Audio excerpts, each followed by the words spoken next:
Magandang araw mga guys. Welcome back. Nandito na naman tayo sa aking YouTube channel. Subscribe mga guys sa taas. Ang gagawin ko ngayon guys, kita nyo itong sasakyan sa likod. Ito yung service ko sa trabaho. Ang gagawin ko ngayon, chichik ko itong dalawang gulong sa likod kasi ang handbrake nito hindi na kumakapit. Sagad na siya ba, hindi siya kumakapit. Parang sa tingin ko yung lining niya, brake lining, brake shoe manipis na siguro, kaya i-check ko ito guys. Ang unang tanggalin ko guys, itong gulong sa likuran sa left side, bali driver side siya. Yan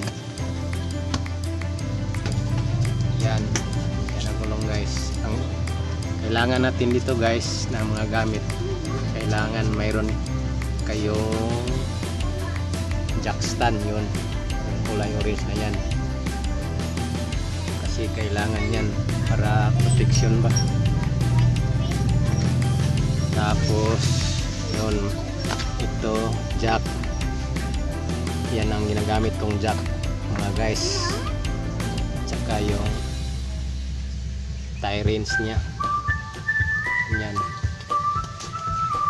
Tatanggalin natin yung apat na nut, yan ganyan. Niluwagan ko na yan guys para mamaya tuloy-tuloy na tayo. Tapos nag-prepare na rin ako ng apat na brake shoe. Ito, apat na brake shoe.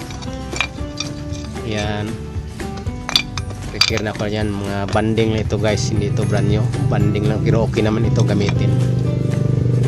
Tsaka yan mga gamit ko guys.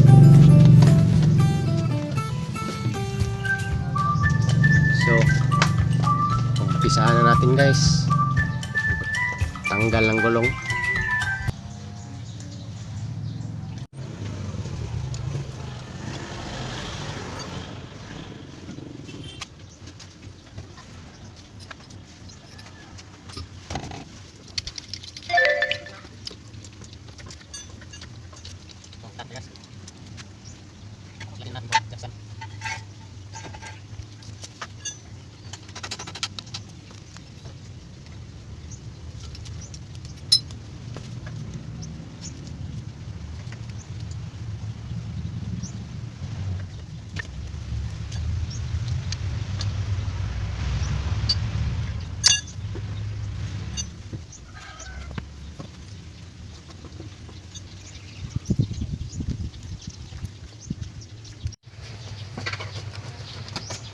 Yan guys, natanggal ng gulong guys.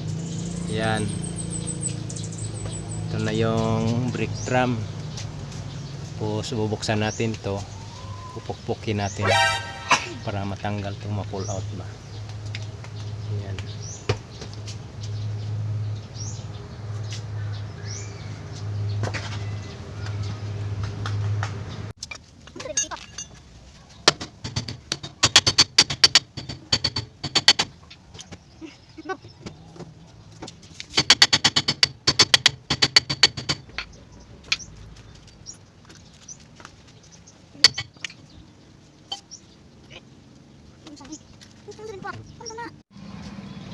Ayan guys, natanggal na. Oh, yan guys, masyadong marumi guys. Biro mo naman, ilang matagal na rin ito hindi pa naservisan guys. Ito guys, oh, kita mo yung dumi guys, oh, dumi, kalawang guys. Oh, yan. linisan natin to guys. Gamitan natin ng brush. Saka tanggalin to. Dismantle natin tong mga briksyo na to. Pull out natin yan para malinis, maayos. Medyo makapal pa man ang briksyo niya guys. Ayan o. Ayan o. Kita ba sa video? Yan, makapal pa o. Dito sa kabila guys, makapal pa. Kunting linis lang ito pala guys para kakapit ang handbrake. Wala.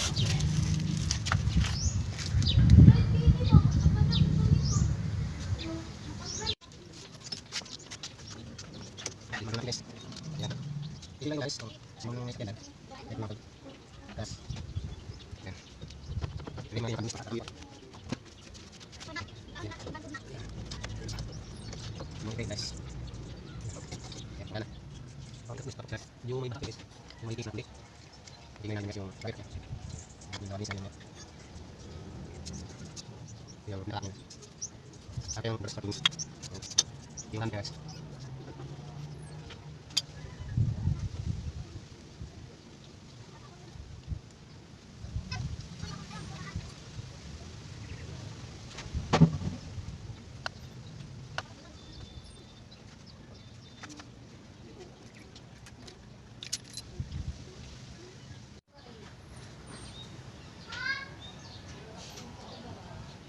Ito na yung brake cylinder nya guys, yung piston nya. Ito may basa wala to guys, sira na itong rubber cap nya, papalitan na ito. Naglilik na yung brake fluid, kailangan na ito mapalitan guys. Pati dito sa kabila, dalawa na ito guys, papalitan. At meron akong spare guys. Ito, may spare ako guys. Buti na lang may spare ako kaagad. Kailangan talaga may spare. Yan, ito yung rubber cap dito guys.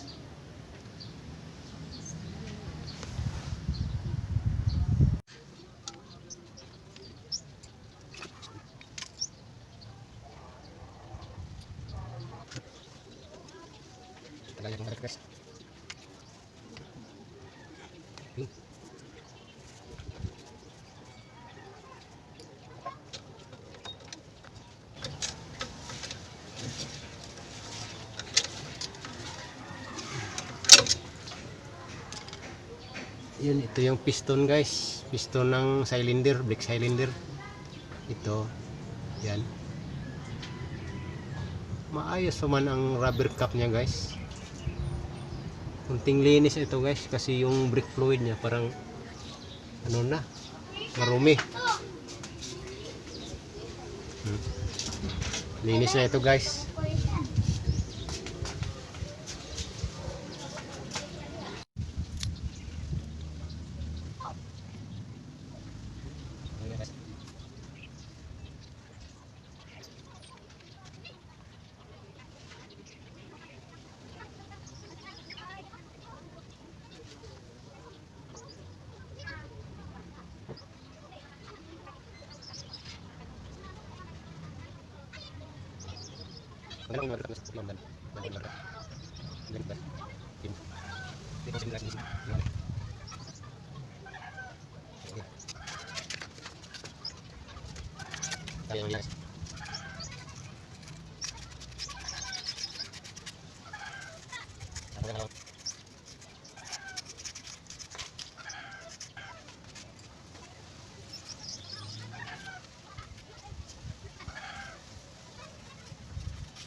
natin tong brake shoe guys.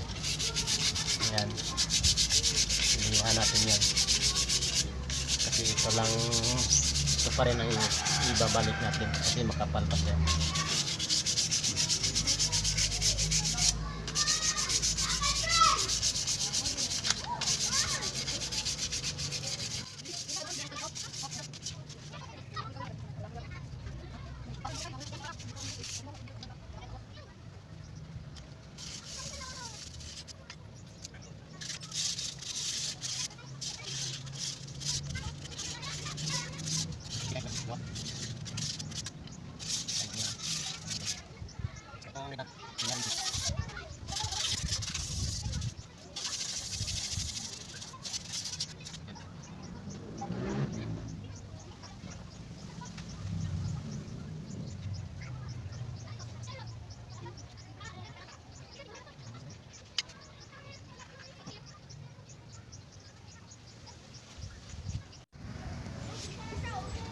I-assemble ko na guys.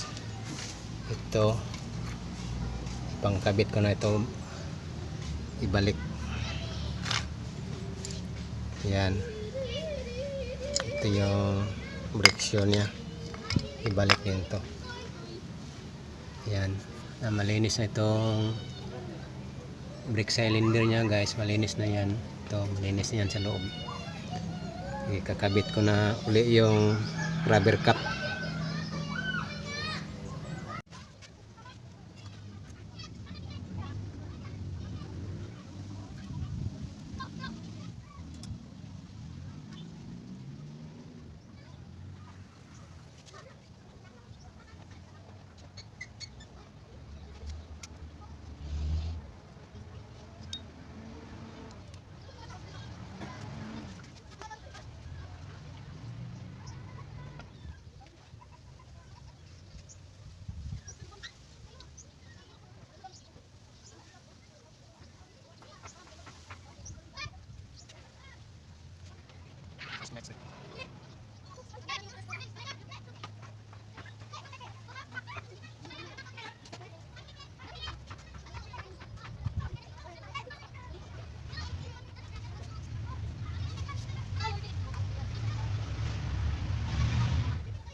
Naikabit na lahat guys. Ito brake shoe, ito kabilaan kabit na, pati spring dito, spring nya kabit na, tsaka itong maliit na spring, return spring pa rin to guys. Yan yung adjuster, i-adjust lang natin to. Klaro ba guys? Siya masyadong klaro sa video, no? Ito yan, ituro ko yan, yan. Ito ang adjuster nya guys, at saka yung spring nya sa ilalim. Yan, masyado klaro guys, ito spring yan, at saka dito sa kabila yan, yung spring na yan guys, yan return spring pa rin yan, tsaka yung lock nya, lock ng brake shoe, okay, kabit na rin, pati dito sa kabila yan kabit na siya. So ito, kabit na natin din yung brake drum nya. Ito, kabit na natin to. Okay na yan. Lihain natin yung konti. Yan. Tapos na yan, naliha kanina. Lihain natin dahil nahawakan para hindi siya magdulas. Yan.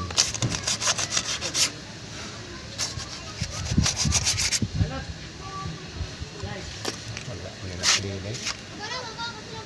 Diba?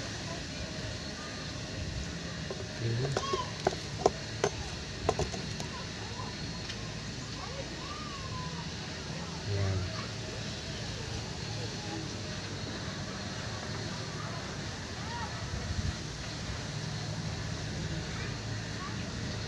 Sabit.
Ayan guys,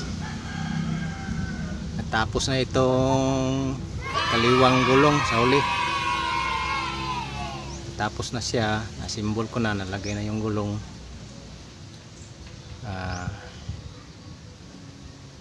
I-bleeding na natin to guys, yung fluid, para maayos ang pagkapit ng preno.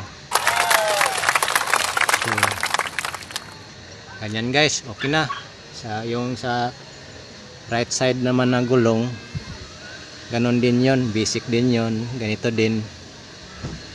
Konting linis, titingnan, i-check kung okay pa yung brake shoe nya, katulad dito na maayos pa yung rubber cap, binalik natin kasi maganda pa man ang rubber cap. Kaya yun, ganun lang guys, basic lang naman to, ganyan.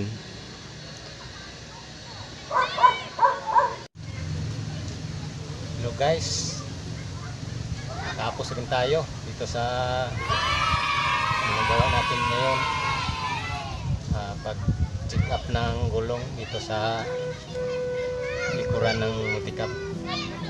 Kasi yung brake, handbrake nito ba, pag sagad hindi na siya kumakapit. Kaya nadyasan ko, tapos nilinisan din yung yung brake cylinder nya, nakalawang na, marumi yung brake fluid. Ayan, okay na siya ngayon. Na bleedingan ko na rin yung brake fluid, okay na siya. Kasi tagal-tagal na rin itong ginagamit ko, na yung handbrake ba, hindi siya kumakapit. Ito Itong multicab na to guys, kahit saan ako sa duty, lagi kami itong magkasama ba. Kaya konting maintenance lang din. Kasi itong multicab na to 2009 pa kami magkasama nito hanggang ngayon 2021 na. Kaya so medyo may katagalan na rin. At least magagamit pa rin sa trabaho. Mahirap kasi pag walang service guys, trabaho po. Kahit saan tayo makarating na delivery. Yan. Kaya yun guys, ganun lang. At least tapos rin yung right side na naman na gulong ayusin. Ito lang muna guys. So maraming salamat guys. Thank you nga pala sa mga lahat kong mga subscribers guys. Subscribe kayong guys para updated kayo sa mga videos ko. Yan. Marami akong videos guys na gagawin pa. Pero ito konti pa lang ngayon dahil bago pa lang tayo nang umpisa sa YouTube. Klase yung ano natin guys, yung video. So thank you guys. Shout out nga pala sa mga subscribers ko, yung sa mga relatives ko ba, ganyan. So maraming salamat. See you next videos guys.